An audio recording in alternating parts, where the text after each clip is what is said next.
Welcome, Atlanta United family, to another episode of Research the Spike ATL. Here with our usual host, Tommy and James, and we have once again here Tyler Pilgrim from Dirty Soccer South. Glad you're able to join us again, man. These guys, Okay. you can follow them on their Twitter accounts. Let's go Ducks 96 for Tommy, Kyle Don't Miss 26 for James, and ATL Pilgrim for Tyler. So give these guys a follow. They're always putting out Atlanta United content as well. So just something else, as well before we start off. Now that football is getting back and a lot of guys, are into betting and all this, so you could go to Price Picks and you get a 100% deposit match if you use the code Fila SP. So basically, if you put down $50, they'll give you another $50, 100% match deposit match. So I know a lot of guys into that are into betting. So now getting into what we're here for, and that's Atlanta United. Just we kind of like a little quick recap. I mean, we faced We the just talk bottom of the about this table. all day. Let's talk about this all night. Last night never happened. I mean, we played what this weekend against like a bottom of the table DC United, and surprisingly, Atlanta United was able to get back. After being down a goal twice, so that was surprising. But again, bottom of the table DC United. So, Tommy, I don't know if you want to say something about it. I'll be the glass half empty. We allowed 2 goals against a team that hadn't scored in 3 games, and didn't have their best player. Right? Am I wrong there? Yeah, I know. I'm wearing it. I wore it for you. A win's a win. So look, all the negativity needs to be saved for the show. Okay, we got plenty of negativity on that show. you could look at it a couple ways, because I know Eric Quintana stopped by and was talking with us last night and said the team doesn't have fight. And I could make the argument that they do. They came back against Columbus twice, right? They were down. They tied it. Mascara scored. Sorry, I had to bring that up there, Tyler. But then gets disallowed. And what do? They come back and they tie it again. They go down twice on DC, and they come back and they win a game. They lead the league, I am pretty sure, in goals scored in the last 20 minutes. It's either the 15 or last 20 minutes plus stoppage time. They do have fight in them, but they didn't score in 5 games. I'm sorry, that's even worse. But they do have fight, and you like that, and that's a positive that I'm taking out of that, and that's pretty much about it. Like they don't. Last night they gave up. I'm fine with it. They were outmatched. They have a game on Sunday that they need to win against a team that technically should be more winnable than what it was last night. So I'm okay with that. But there's really not too much to take out of it. I don't know. But the one thing I will say is, how does Joseph able to move so well in one game, and then the other ones he looks like a completely different player? He looked like a good Joseph. And I know that Joseph... I don't even know. I don't even know what Joseph anymore. It gives me Probably headaches. because he's too busy telling the refs to go suck one. I know y'all saw that. Yeah. Oh yeah, I went back and watched. Yeah. Damn, Tommy, they're literally throwing like shit at. But I came here for my 20 minutes, and then I'm gonna disappear. Not matching anything. Hey, but when it comes to like the fight that you guys or that Tommy you're bringing up, yeah, you could argue that yeah they have shown more of it recently, but I don't know, man. When it comes to like the mistakes that kind of led up to the goals last night, kind of going into the game against Philly. It's kind of weird to me because, like, I mean, it's the same thing over and over. You have individual mistakes. It's not something that you're kind of, it's something new. Basically, we've literally seen it throughout the whole season. So we're not able to outscore. Obviously, teams like Philly. They're good defensively. I mean, pretty good goalie as well. So, I mean, in my opinion, I just don't think that the team overall just has any type of cohesion. I don't think even I don't think the fight is really like an argument at this point. Like in my opinion, that's just what I think. How many times did they salvaged a point? I mean, those goals that they're scoring at the end of these games, besides the one I can think of where Joseph scored in 1 minute left, when they were down by 2 at that point, I think. Like, ho, Chris. They I mean, they have gotten. It could be way worse. They have managed a lot of points. They managed a few wins, but mostly they've been draws where they've come back and scored late. It's there, I guess, but you like to see that they're not quitting. But again, it's just something small. But my biggest problem with yesterday is there was at least 2 or 3 times where they had an odd man rush coming up and they all just stopped or they slowed down and nobody knew what was doing what. And go back and look at the old Atlanta United teams. Everybody knew where everybody was going to move, and it's still, we were sold on for how long? Wait till Joseph, wait till Almada, Moreno, Aruju, they get a ton of playing time together. It's going to look like a well-oiled machine and goals are going to be flying in like crazy. The goals have been better than what they were last year, but they don't look like they play with each other. They don't look like they practice.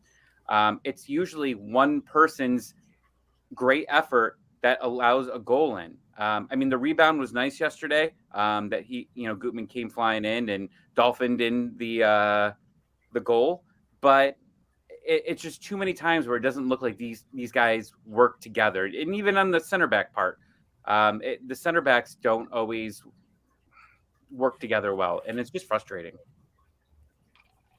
James, you want to give any on opinions on?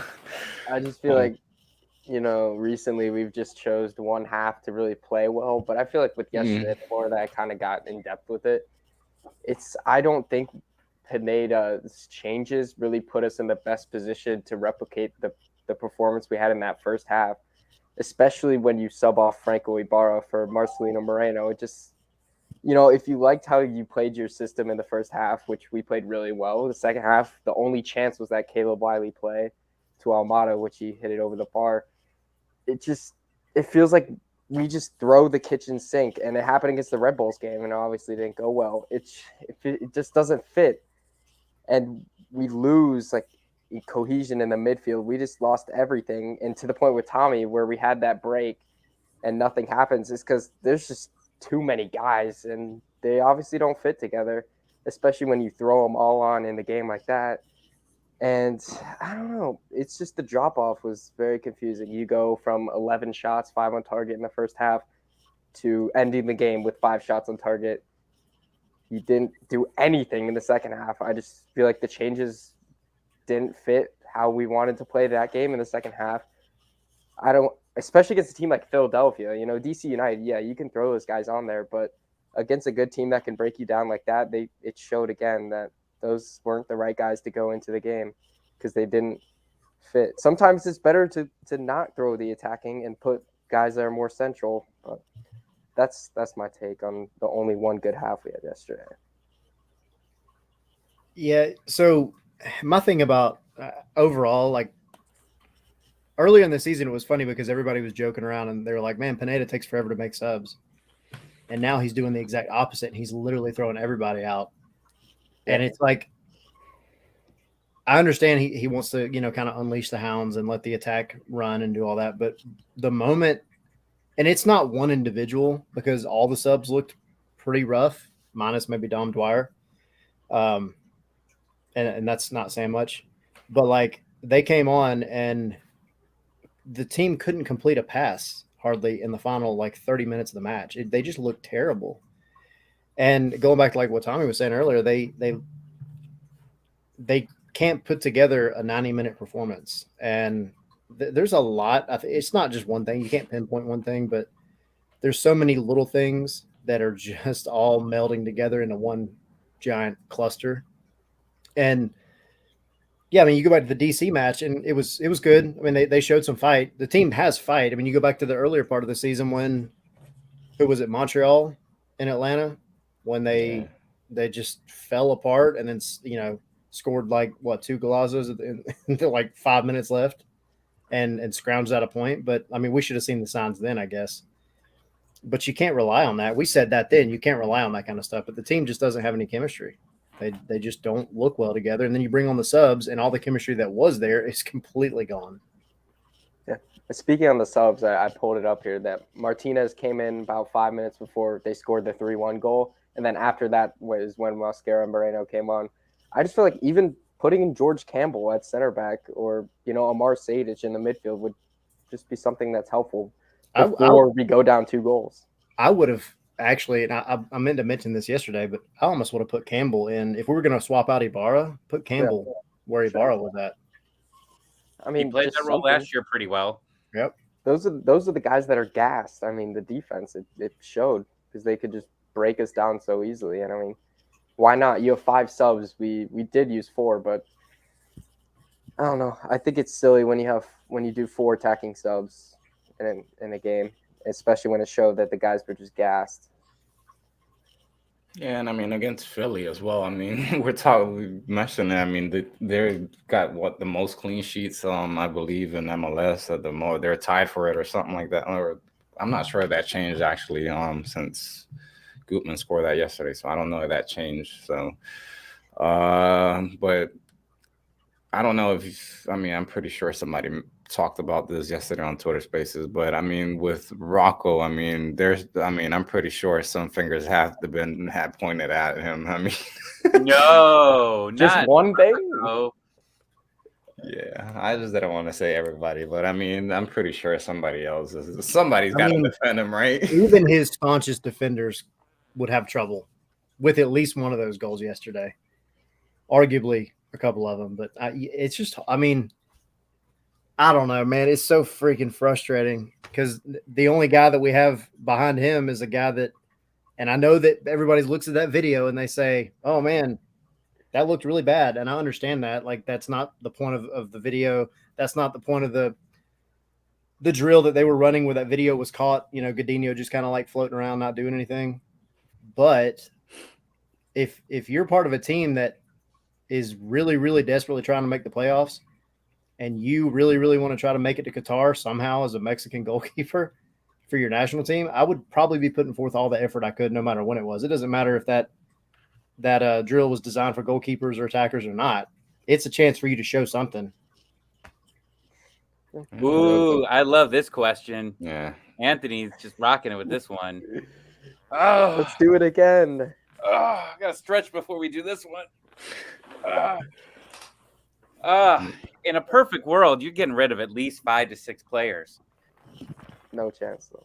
I don't know if you can. I don't know if you take losses. I asked the question in one of the chats today, like, are certain people's salaries too big for a team to take on, right? Like, you transfer them for a very minimal fee, take the hit on it, but they take the salary. I don't know. I mean, we, put up Zilfs there. Like, so Rocco Rios is not coming back. He's not going to be here next season. He's on loan. So I worst case, and I mean, and this is absolute worst case, they extend. No, because Brad says he's going to be back. So no, I don't. I mean, I don't know. We've heard rumors that Brad's ready to play right now. If he's not getting robbed at the moment, like maybe he can. Maybe he can. It's messed up. Play. But Rocco's not coming back next year. I think that's absolute zero chance at this point. Rossetto is my number 1 player that has to go. He just has done absolutely nothing since he's joined the club. That's not preseason. So he's number 1 on my list. I know there's people that are going to disagree, but Franco's my number 2. I think there's someone cheaper that could do what he's doing. The individual mistakes by him is just been too much. he was. I didn't expect to say that at this point this year because of how well he got better at the end of last season. He looked top notch, and we were expecting to get that one. And then since the moment he first started the Colorado game, he's just been mediocre. I mean, we're talking about salaries, Zilf, and if we're talking about salaries and the production that we're getting, we're not getting. You could go get someone a lot cheaper to do exactly what he's doing, and he makes okay. Like Parada, maybe. I mean, and Parada's even, he's not perfect. Like he's No. not. He was terrible. Yeah. See, I think you get rid of Franco, and it depending on what formation Pineda tries to stick with. Parada, actually, I would prefer for him to become like a backup. I know we got Campbell waiting, but if we're going to have two true center backs, Miles, hopefully he comes back well, obviously, but that's true. But Miles, and find somebody that can do everything Franco can do for much cheaper. Yeah. I mean, I don't know much to say on it. I think like pretty much everybody kind of agrees like on the top 3-4 guys like Rossetto. Well, who's three for you? I mean, we brought up two. We brought Rossetto in there. Who's your three? No pressure. Joseph Martinez. Yeah. He's gotta go. He's gotta go. We cannot. This team cannot move forward until he leaves. It's every game I walk out of it. I didn't even care that he scored a goal in that game. He's gotta go. Aruju surely like if you said to me you can get rid of one player right now out of the DPs, it's got to go to free up a spot for X player. It's got to be Joseph. He doesn't have it anymore, and it breaks my heart every time I say it. But that's what it is. He's got to go. We have another number 9 situation as well with Ronaldo Cisneros. I mean, he runs a lot. Oh my God, I hate this team. We've literally subbed him off early, probably the last 5 matches, and we continue to start him. I'm gonna look, but I mean, it's so dead, man. I'm done with Joseph too, like you said. I was trying to give him a chance, but I mean, Pineda doesn't even want to give him a chance, really. So I think we need to move on. But it's gonna be such a tough window because you're gonna have literally a new president. We don't know what's gonna happen to the front office. Pineda's staying, that's fine. But we just don't know what's gonna happen. And I doubt that we have the offseason like we expect to sell all these guys and then buy replacements that are just as good. That's the one confusing thing for me. Well, you got to think about what you can realistically do. Like everybody's always going to play what we want to do, and it would be nice, to be able to go and dump most of the loans that we have right now, and then move on from guys like Rossetto. And I mean, we've still yet to see what Hyman's going to bring back, and you're paying him a ton of money as well. I mean, he did take a salary cut, that's nice, but you're also injured at the time, so like I appreciate it, and I do feel like Hyman can be something, but you've got a lot of guys like him. I mean, Moreno. You're paying Moreno like $300,000 less than you're paying Hyman, but both of them fit into the squad back when it was 2020 and early 2021, and they're not fitting right now. Yep. The identity's not there. So whatever moves they got to make, that's why the president needs to come in. They've got to make that decision before they do friggin' anything. And because if they don't hit on the president, then they're going to miss half this transfer window, and we're going to go into next season with a whole bunch of question marks. Yeah. And on quick note on Cisneros, the last 6 matches, he's been subbed off around the 60th minute. And the only match where he didn't do absolutely nothing is the goal against Seattle Sounders. Every other match, nothing, subbed off around 60 minutes. His first touch is awful. And like, that's the thing. He does a lot of things okay.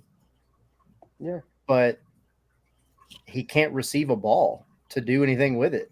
And I'm not trying to be mean, but like, I watched him take a touch yesterday in that match that any professional soccer player is gonna take with their eyes closed, and he dropped it and gave it away. And I was like, dude, what? Like, why are we? But then, like, who do you replace him with? Like, is it just do you go with Dwyer and have him start? It's tough. And we don't know if he can. We don't even know if Dom can start. He's also suspended. Yes. Who is? Dom Dwyer. Oh, you got a yellow? Yellow card Yellow accumulation. card. Yeah. Oh, jeez.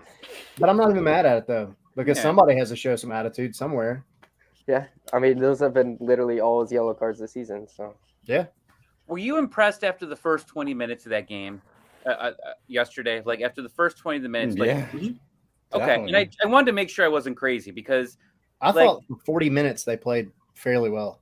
Yeah. they played better than Philadelphia. Yeah, I mean, you kind of, going back to what we mentioned earlier. I mean, the fight's there. I mean, they went up. I mean, they went down a goal. Like what, 5-10 minutes later, you equalized basically, and it wasn't until like those like dying moments basically of the first half that you kind of like lose concentration. And I mean, you could kind of say the same thing about that first goal. I mean, that wasn't like that after, or like I think it was that play that Pineda got shown a yellow card or something like that, wasn't it? Oh my gosh. Yeah, because Man. and then they lost They everything. That scored. was also when it looked like Almada hung a bird to the ref, and they turned right around and scored right after that. Pineda was, I mean, I'm glad that Fox Sports has them mic'd up like they were. You just heard him yelling. And I think he gave an FU at one point. My wife was like, I'm pretty sure he's saying FU. And I'm like, oh. I mean, it's. I'm here for it. He's complaining a lot more. But you know what? There's been a lot of bad calls this season. There has. And he's definitely feeling it. And he doesn't care at this point to complain. And whatever, it's going to get him fined. It's going to happen, but He went off on him last night. I mean, he's like you said, I think he's beyond the I'm going to get fined thing. Like it is what it is at this point. I mean, what he said to the media, what the last game, not the DC game, I think it was the game before that, obviously because we won, but there was something on the lines of like, you need to be critiquing the refs as much as you critique me. Like, I don't know if that's how it works, but bravo for trying. I mean, my article I wrote after that was pretty much me dogging on the refs, and then I put their quotes in there. That was a frustrating one because that was Columbus. And there were so many things going on with that game that were just off. I mean, officiating is always going to be bad. I don't get it. You can't blame last night on the officiating either, though. Like they just have not played. I've given up. I used to yell at foul calls, but I remember the refs don't care. So Yeah. These players are starting to call the refs out too. And you know, as you start seeing guys from other leagues coming over and like prominent players, right? I mean, they're getting vocal about it. I don't think there's ever really going to be a change in this unless all of a sudden they just come out and say that they're working harder on getting the right call. But like VAR is a joke in MLS right now. The refs very, very rarely ever go against their call that was on the field. Like I don't know. It's a lot from here, but I got to run. I got the 4th pick in my fantasy draft. We lose 2-1 against the Timbers. Breaks my heart, but yay.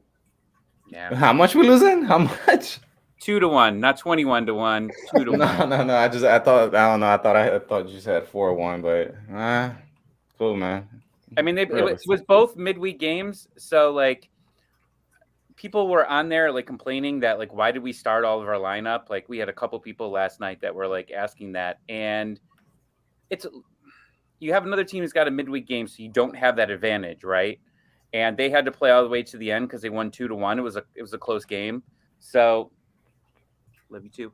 But it was, you know, I mean, it is what it is. You know, they tried for the point. I respect them for that. I respect the change that Ibarra came in over Sadich, give Sadich a rest. I think he'll be better in a Portland game as opposed to a high-pressure Philly game. Sadich just hasn't been good against when he gets a lot of pressure on him. So I think that was the right call by Pineda. Yeah, I'll see you guys next week or on Spaces. Yep. Cool, man. With All right, Parker man. and Greg. Hey, everyone, go Ducks.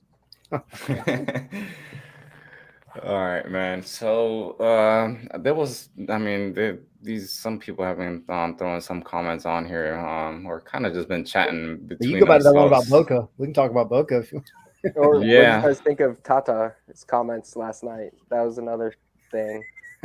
Man, you know what? I liked man, it. It was inspiring, quite inspiring. He's like, You know we're what? gonna be What kind of hurt me extraordinary about next year. because I actually did watch the second half of that game. I was like, I need to stay away from Twitter, so I just need to I need to do something else. So I started watching that game, and man, they go down and everything. The game ends, and literally everybody screaming Tata out, and all that, bro. And like, given the fact that this is happening in Atlanta, it's like, bro, that's so odd. Like, Yeah. it really is. Yeah. But like I'm just holding out hope that like the last time Tata said anything about Atlanta United was when Frank de Boer was here, and after that everything went downhill. So I'm hoping this is like the reverse. Now he talked about Atlanta again. Maybe it'll bring the juju back and something will happen. But I mean, it is weird in Mercedes-Benz Stadium to hear them, chanting "Fire Tata." Yeah, It's I crazy. liked how they met with Pineda's staff, though. That was nice to hear about. And he also said we're going to be extraordinary next year, so that's quite helpful. But I don't know. I mean, of course, Tata's going to like what Pineda does because he's fellow countryman. But I mean,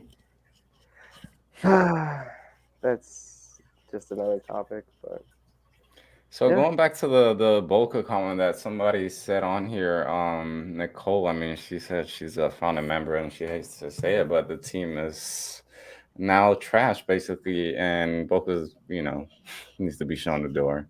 I'm pretty sure 99.9 of the fan base could agree with this, and we're hoping that miracle happens as soon as the new president is appointed, because I really doubt if they actually know what's going on or what's been happening with the club, with the front office, in recent years, or technically since the beginning.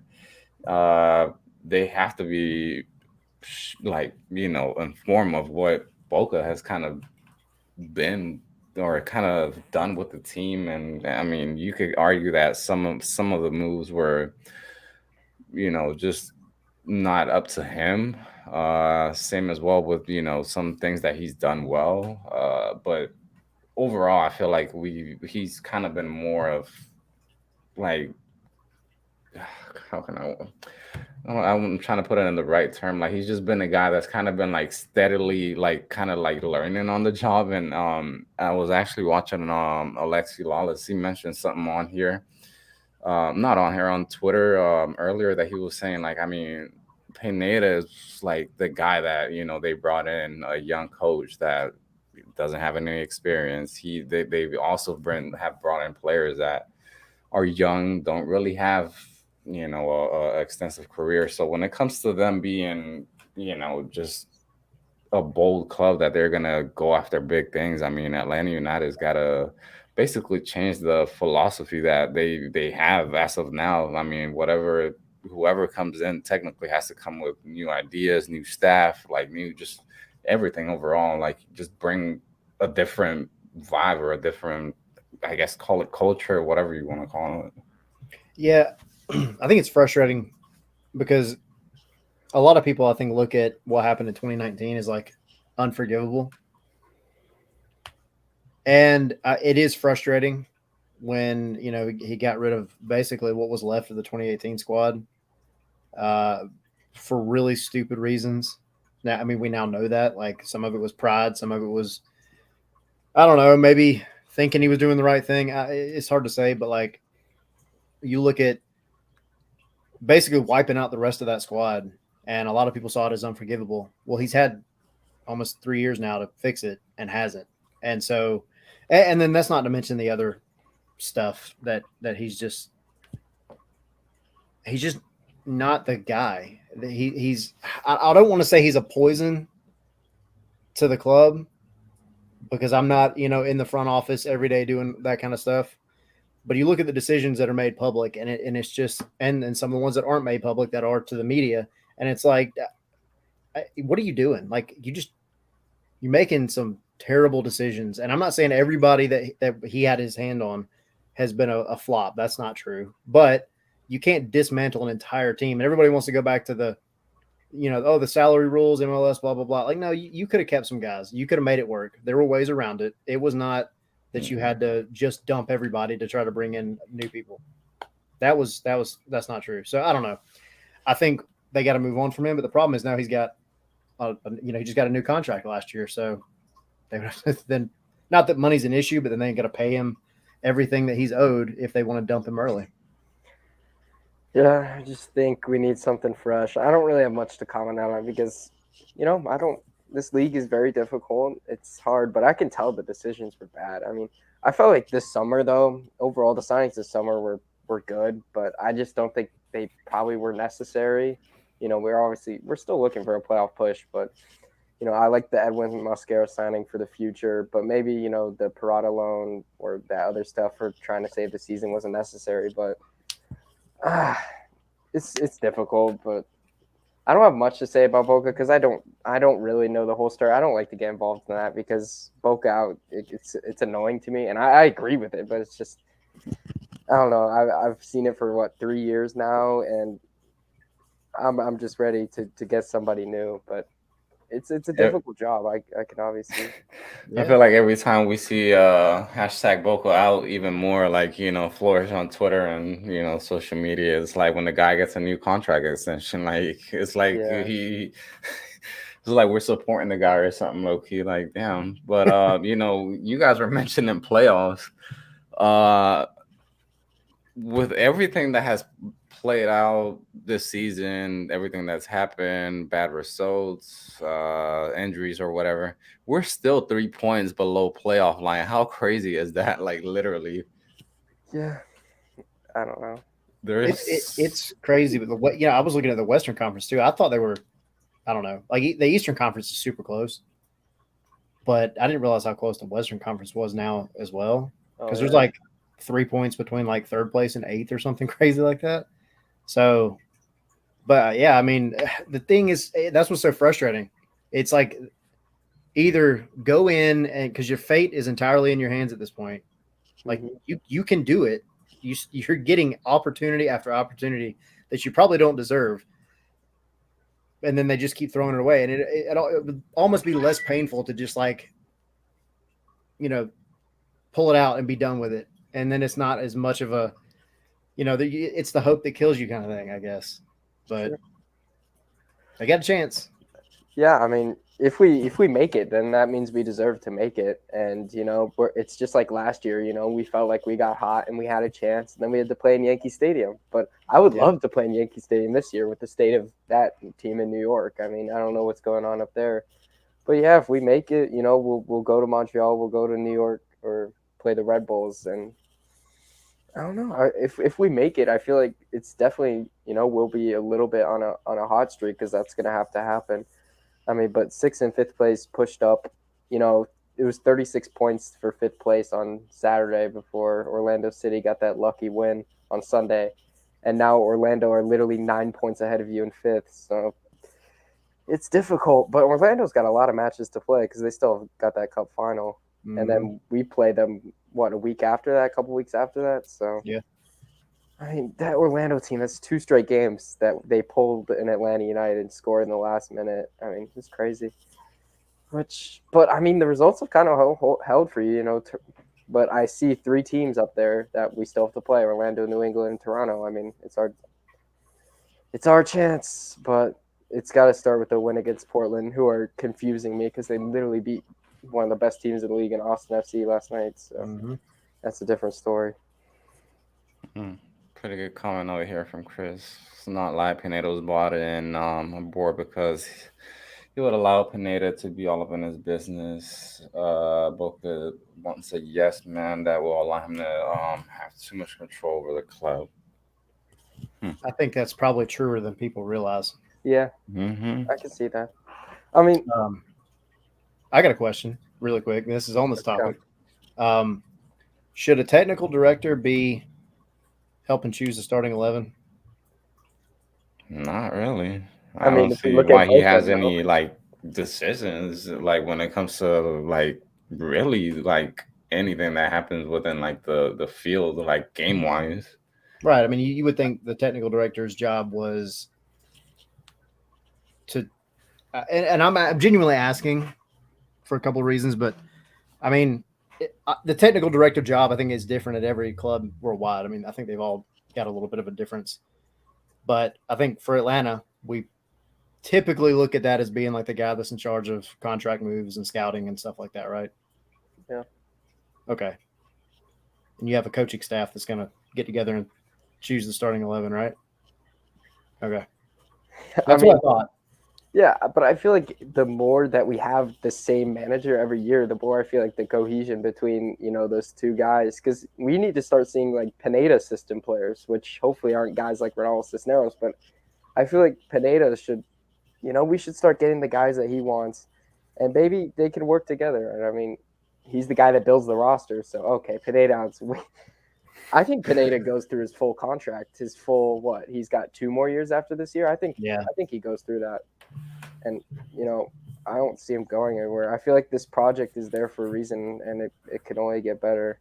And I mean, I wanted an MLS guy, and that's what we get. And I hope we get an MLS guy with president and our new, I don't know, because don't some clubs have president is also their roster builder guy too? Yeah. I would like to do that, but obviously there's that business sort of standpoint with Atlanta United that's kind of unique, but I feel like there were people that are in the league, especially with the league this tight and stuff. Maybe in the future we can get all those, flashy European guys when we have unlimited money to spend. But I mean, right now I feel like you want guys in the league, and you can tell by all the successful head coaches and front office. It's a lot of guys that have been in this league forever, and I feel like a guy like Fonseca. I mean, he would be great, obviously, but I just like how we went the MLS route for the first time ever. And I mean, I'm good with that. It hasn't. I agree, but I feel like in the future, especially more experience he gets, and with a guy like Valentino with him, I feel like there could be a bright future here with the staff. I keep looking at him as now. Granted, we're only a few games into like the Premier League, but it'd be nice for him to be like the Mikel Arteta and come out next season and win the first 4 or 5 and actually look like a team. I mean, that can happen because look at how Arsenal was last year. That's what I'm saying. It's actually a similar scenario. Or it could turn into Frank Lampard and just that. That's definitely something. But speaking of officiating in Premier League, I mean, their VAR system is terrible in England. I feel like there are a lot of like missed kind of calls there too, and I mean it's not perfect anywhere. Yeah. Just a quick comment on that. But. Of course, the Manchester United guy. Nah, I'm just messing with you, man. No, but like, I mean, their line system is very, very interesting. I'm curious how they're going to do it with those the new balls that they're using in the World Cup with What's that? The offside technology that's like built into the ball now. Oh, really? Yeah.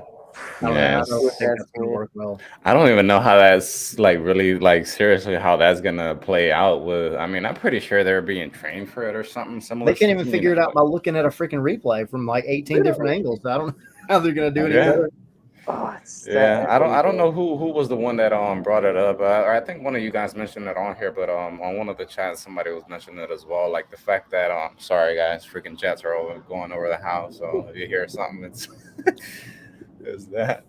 But when it comes to like the VAR, I just feel like they are just literally scared to admit that they were wrong, or whether it's offsides or red card, whatever. Like it just comes to that, dude. You're not gonna get every single call perfect. That's why VAR is for, so you could have something to rely on. But there's no accountability. That's the problem. Yeah, because nobody's there to hold them. I mean, if you look at Pro, I mean, they may come out and put out like a tweet, and that's it, basically saying, "Oh yeah, we got it wrong." Period. Yeah, that's literally, it. Like that's there's no discipline at all. It's just frustrating. Yeah. So we have 2018 MLS Cup rematch. Portland Timbers against Atlanta. Obviously they're at home. I forgot what time that game is. I think it's 7.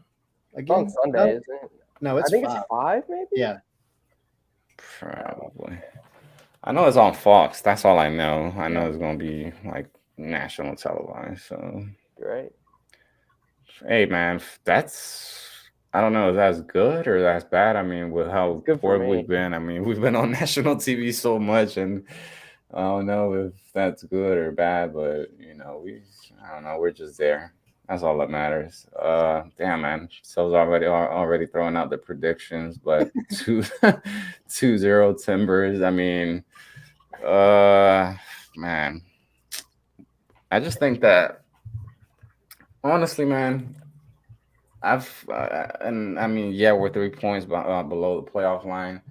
I've already gave up hope that the playoffs were going to happen since mid-July. And realistically, like, I mean, we just mentioned that we have not played with any chemistry or cohesion. Honestly, I just want something similar to what we played against when we played against DC, where you showed like literally 90 minutes of like the guys getting after the ball, winning 50-50 balls, just showing that, kind of, just the willingness to like basically get the result, whether, we tie, whether we lose. I just don't, I just don't want the second half of like Philly, where we kind of lost hope, lost, just the willingness to like want to play or get after the ball. Just everything overall just seemed like it fell down in the second half. Whether they're down 2 goals, 3 goals, or whatever the case may be. I mean, I just hope that we see a complete, like, or somewhat of a complete performance. Yeah, and I feel like that entails getting ahead or, being at a draw standpoint where you don't have to throw in, 3 attacking subs at the same time. But yeah, we've never lost to Portland. 2 wins, 2 draws. I mean, we played them in 2019, we won, and then MLS Cup. So this is a team we played pretty good against like 3 years ago, but And they're kind of wishy-washy right now too. I mean, I mean, looking at their stats against Austin FC, they had 29% possession, which is poor. Damn. Pineda Wonderland, dude. I mean, Austin had 70%. Oh my goodness. But Portland That's still wild. had 2 I could definitely goals. see that happening against us. Not gonna lie.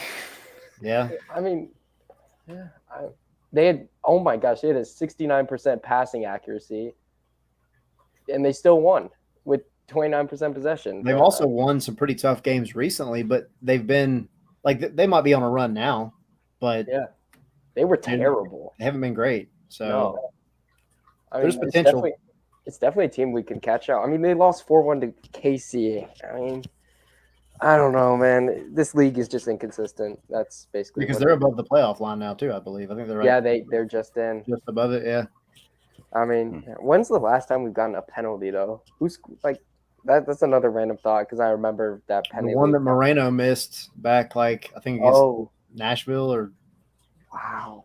no, that was against Cincinnati. Cincinnati, the 0-0. That was the. Yeah. Oh my gosh. I think. Damn, dude, that was like what, like June or I something? feel like we're I like a think, team that. I think that was May. I feel like we get penalties pretty often, but this year it's Yeah, there's been nothing this year. not enough diving, I guess. Maybe they're not You falling know, for it. and that's a really good like kind of like observation because it kind of goes to show like guys are not like kind of dribbling into the box as I guess We're just not in the box ever. That's also another thing. Yeah, you just Ruben don't have is. any supporting runs coming in from your midfielders or the winger from the other side or whoever's playing at up top. Something that and I mean James, you brought this up last week and the videos that the one video that we showed or no, we actually did not show the one where Campbell's like up pressing it, but that was against that game against Austin and kind of saw the same thing yesterday. You literally have 3 guys pressing one person that's on the ball, and literally, obviously, you're giving up like so much space. And I don't remember exactly who it was. All I know is, I mean, I don't know whether that kind of falls like. I mean, it's partially obviously the coaching and partially the players, but I don't know like what percentage that really comes down to. But players, I mean, it just happens so often, and that's what kind of I was getting into earlier, where is the individual mistakes. Like you just feel like the guys don't have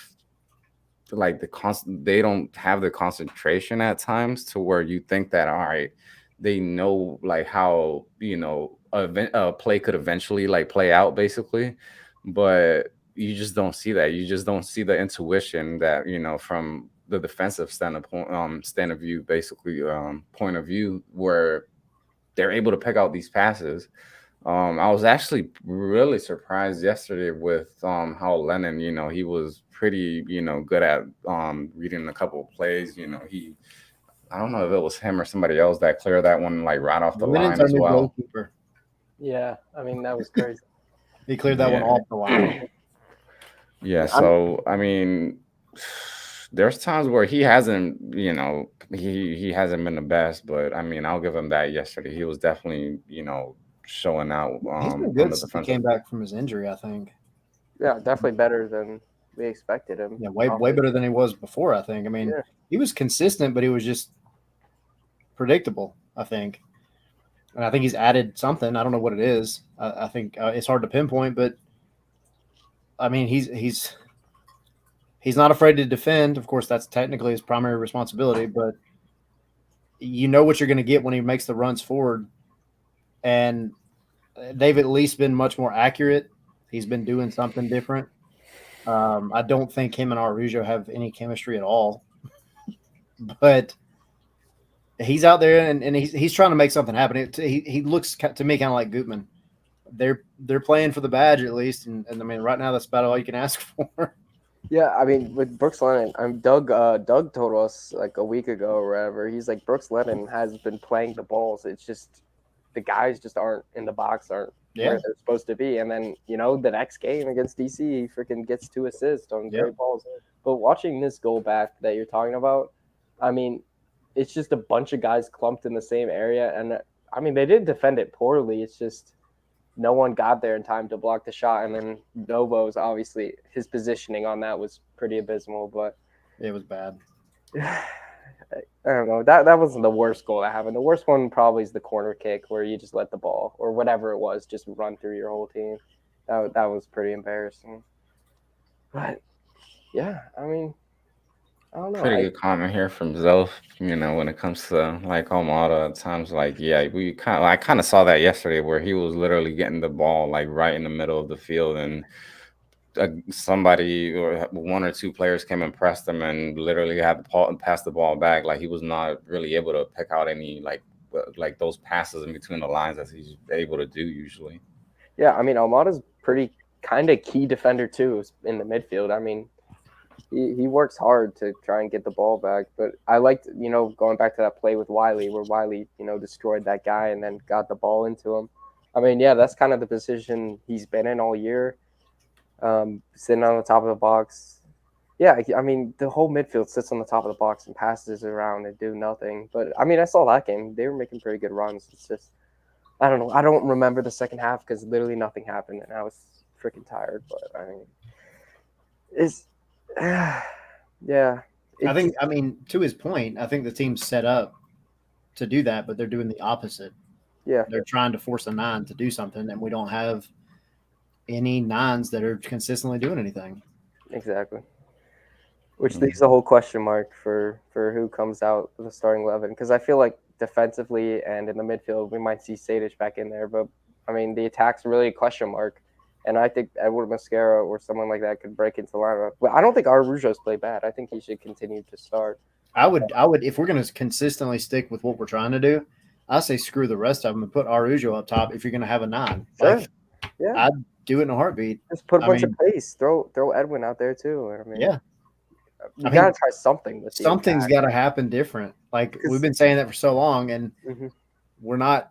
Nothing is sticking. You haven't stuck together 2 wins in a row all season. So like, you go in the right direction, kind of, but it's not consistent. So like, you're gonna have to figure out something totally different. I mean, you've got certain talent, and you're forcing a square peg in a round hole at this point. Yeah. I mean, it's just narrow starts, man. I don't even know. I mean, look at what Austin did, man. I mean, they got Josh Wolf, their head coach. I mean, he's a young coach as well, and I don't know if it was him or somebody when it came to the what's it called, the coaching staff or whatever. John Gallagher. I mean, they turned him into a fullback, and the guy has absolutely killed it. I mean, it's things like that where you kind of gotta literally come up with something. I mean, not something ridiculously stupid, but you just literally got to try something different. Positioning.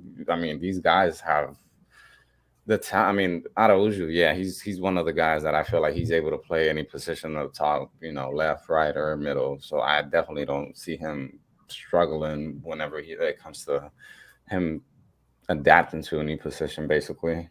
But to be fair, Pineda's gutsy move to put Gutman at center back is absolutely paid off, which I thought would be the dumbest thing ever. But the first time he did it against Cincinnati, it worked, and he kept going with it, and it's continuing to work.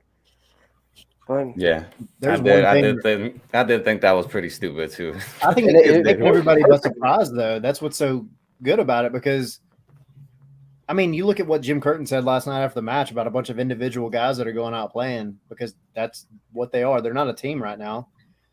I don't think anybody had Andrew Gutman playing as a center back that can freely roam wherever he wants to on their bingo card at all. And it's worked. The dude has found himself. But the thing is, even before his injury, he was still finding himself like in the 6-yard box all the time, and he couldn't put away a sitter. And then he comes back from injury, and he's, now he's scored 3 goals. And I just think something, because I've heard arguments. Me and Doug had a conversation about this at the training ground, where he was like, they keep playing people out of position. And I'm like, I think they got to try something different at this point, because you've got to, like, what you're doing is not working consistently. So you've got a bunch of guys that Araujo, perfect example. He needs to be on the field, yes. And I think I don't know if it was on here or Space's show like a month ago that I mentioned it, but Araujo plays so much better for the team when he's on the left-hand side, because he doesn't feel like he has to use his left foot to score from 25 yards out. He uses his left foot, which is obviously his prominent, dominant foot, to open up guys and make beautiful passes and assists. And he just works better over there for what this team's designed for. So I like in the second half when that switch is made. A lot of times you see Mosquera and him swapping back and forth. He just looks better on the left. So start him there. Let him do something different. Yeah. Definitely agree on that, man. Yeah. Now, I think pretty much we've kind of hit over everything that I have on here. The Philly game, DC, also the Timbers game. I think we kind of talked about this, but like when it comes to like the president role, and anybody that's on here commenting as well, when it comes to like the kind of like vision or like the philosophy that you want Atlanta United to have, what would you guys rather have? Do you be the team that brings in young talents and tries to cash in, or go LAFC mode and just try to get big name stars and this guy is dumb, but yeah, just what personally, what are your likes on what, or like your wants when it comes to like the presidential role? I think if you're going to consider, like, okay, if whatever the new president, his mindset is, if he comes in and he wants to stick with trying to flip players and be, business oriented, I guess, if that's what you want to call it, I think the entire identity of trying to, I try my best, Zilf. And yes, the next thing, how about I braid it? I might braid. I look like a Viking. I've spent too long on this thing, man. I don't know. I might, if they win the cup, I'll do it. But no, if the president comes in and wants to stick with like, buying these younger guys, trying to do something with them and then flipping them, the entire identity of the club has to be very much opposite of what Pineda's trying to do. Pineda likes to play this play out of the back, possession based, like control the ball, trying to be Pep Guardiola. Well, I'll hold myself to it, Zil. Yeah, winning the this cup. this is saved on Hey. YouTube, man, so it ain't going We're nowhere. gonna win the cup, guys. Okay. If Pineda wants to stick with that, he can't have a bunch of young guys. You have to be very disciplined to play that type of style. You have to have the talent. And it is so hard in MLS to be able to bring in that consistent type of talent. So if you're going to have a bunch of young guys, let them just run loose and maybe not be so focused on possessing the ball all the time. Let them break on the counter and do what they do best as young players. I just think that having the business mindset of trying to flip young players and having Pineda's style of trying to be very possession based and play beautiful football. And it's beautiful when it works, but it's not working. So I just don't think those fit together. I would, I like the idea of bringing in guys and selling them and maybe, peppering in a few MLS veterans to make things work, but you're never going to get the quality. Like, I mean, you look at the second half last night, I don't know what the percentage of the passes were in the first half compared to the second half, but it dropped immensely when the subs came in, and it looked rough. That's what you're going to get with young guys that are just not as clean on the ball. But you have to have that to be able to play the style of football that Pineda wants to play.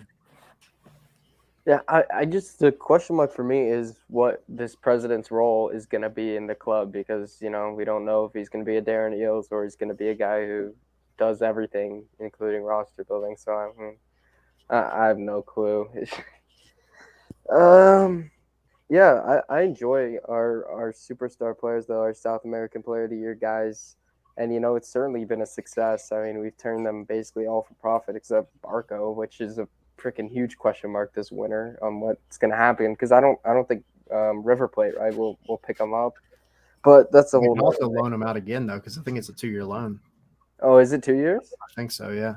Oh, well, we'll just deal with it next year then. And but yeah, I just don't know what we're looking for in a guy, and what the responsibilities will be. But I mean, I feel like I like getting these European rejects because I mean, Araujo's kind of won and he hasn't worked out. But I feel like I like more Joseph Martinez guys who are committed to the club and what we want to do. I feel like would be more useful going forward. But it's obviously nice to get, a kid who's going to be looked at as a chance to be one of the world's best, elite players in the future, which is fantastic. But, I think guys that are committed to the club are more valuable. I agree. All right, guys. Well, Score I'll prediction? put one last thing in there. If it were my choice, because we're playing devil's advocate, if it were my choice, Atlanta's got enough money. They don't need to be a business. I mean, you've got Arthur Blank. Like, you don't need to – some clubs admittedly have to treat it like a business, and that's fine. But you don't need that. Like, bring in the guys that are going to work for the club and just – okay, my bad. I thought it was 2, but yeah, I mean, bring in the guys that are gonna work together. That's all I want. I don't care. Make them win. Yeah. Guys that are committed. I don't care if you lose money on them eventually. Like, you shouldn't if you're winning. That's the thing too. People don't realize, like, you can bring in a bunch of cheap guys and they win, and all of a sudden their value skyrockets. So you're making money anyway. yeah. Score predictions? Is this a must-win game, really? If you draw this game, do you think there's a chance? Because this is a team you should capitalize on. But, I mean, obviously we have all these Eastern Conference opponents, but I feel like if that playoff line moves from 36 to 38, which I think it will this weekend, or probably 39 or 40, but, I mean, is this a game that you necessarily need to go in saying we need to win this game like DC? Because that's kind of what I'm stuck on. Or could you get a draw and then have every single game basically be like, yeah, we got to win this one? I was definitely going to say that. They've needed to win every game for the past few. We're only 3 off. I think that ever since August hit in Seattle, I think that was that very first game that you were like, it was a must win. We won. And I think it was kind of like, all right, a little bit of hope.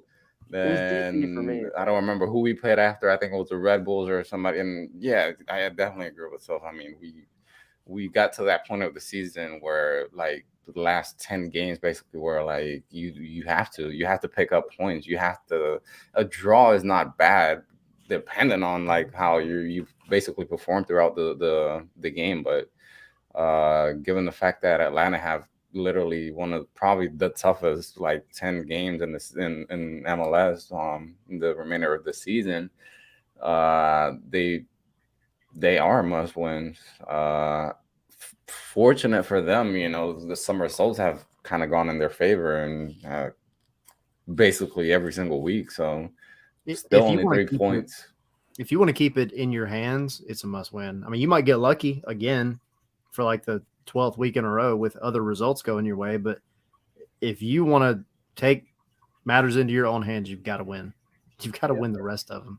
Well, I was looking at the disciplinary, like guys that need one more yellow card, and last night Williamson for Portland got a yellow card, so I think he might be suspended. I was just looking at that because I always look at it every week. I haven't looked at it yet, but I mean that's a guy who had an assist last night and apparently was man of the match for them, which could be something. But yeah, I feel like were rain delayed too. Not that, I mean, it's not a huge difference, but you got a late night. I mean, looking in Atlanta, they're training tomorrow in Philly, and their media availability is at 1:30, which is it's obviously on Zoom. And then they apparently, I guess, they're traveling tomorrow night because Saturday they're training in Portland, and then the match is obviously Sunday. So I just, you know, if we're drawing or winning at halftime, I feel like that's where we can put ourselves in the best position, where we can see better changes, where we don't have to throw players out there and we can put ourselves in the best position to win. And I mean, this game could literally go either way. Yeah. I'm not even going to predict it. I don't care. But, you know, I hope we win. And I think we have the ability to win, but Portland also have just as much an ability to win. It's just two teams fighting for a spot, and it's all up in arms now. 2-2 draw. Yeah, I feel that. I say 2-2. I don't see nothing crazy. I would love to. Well, guys, we've hit the hour mark on here. So before we head off, I mean, don't forget to subscribe. Fila Sports Podcast. We're on YouTube, Facebook, Twitter. Give these guys a follow as well. Tyler Pilgrim, he's on Twitter, ATL Pilgrim. James, he's Caudo Miss 26. Tommy, Let's Go Ducks 96. He left a little bit early, but you know, give him a follow as well. So we'll see you guys next week. Wednesdays at 8. Obviously, is you know our normal time, but we had a game last night, so kind of we pushed it back a day. And I'm gonna start, you know, announcing this because obviously I've literally had a lot of people hit me up about basically doing a Spanish version of the podcast, which that's gonna be coming up. But until next season, basically, you know, we've only got a few games left, so I mean, I'll start announcing that, you know, eventually on social media more and more. So we'll see you guys next week. Thank you for, you know, the guys that are always on here commenting, you know, with the comments, the questions, the predictions, everything. So let me go ahead and end this thing, y'all.